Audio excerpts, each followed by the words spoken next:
High above the whispering trees, on a sturdy branch, lived a tiny bird named Lila.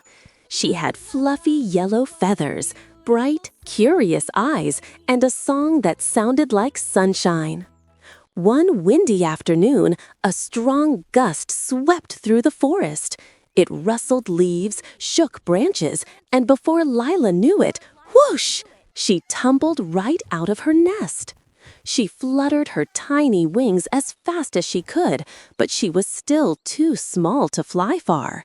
She drifted gently to the soft grass below. When she looked up, her nest seemed way too high.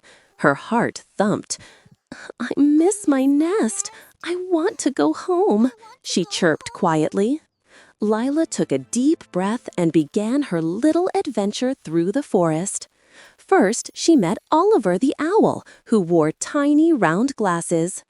"Oh dear," Oliver hooted, "your nest is very high, but don't worry, we'll find a way."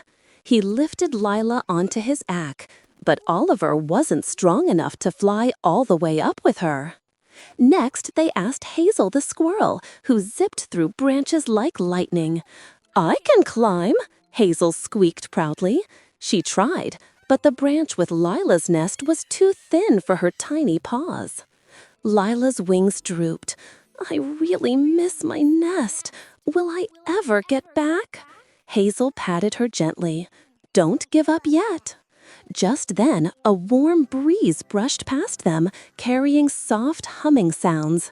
They looked up to see a flock of doves gliding gracefully in the sky. One dove landed beside Lila. "What is troubling you, little one?" she asked, in a voice as calm as a lullaby. Lila chirped, "I fell, and I miss my nest so much." The dove smiled. "Then let's take you home." Two doves lifted Lila carefully, like she was a precious cloud. Slowly, gently, they flew her up, higher and higher, until there it was, her nest, warm and safe, waiting just for her. Lila hopped inside, snuggling into the soft feathers and twigs. "Oh, I missed you," she whispered to her cozy little home. Oliver, Hazel, and the doves cheered from below. Lila peeked over the edge of the nest.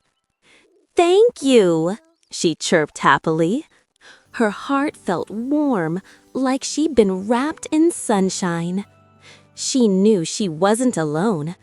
The forest was full of friends who cared.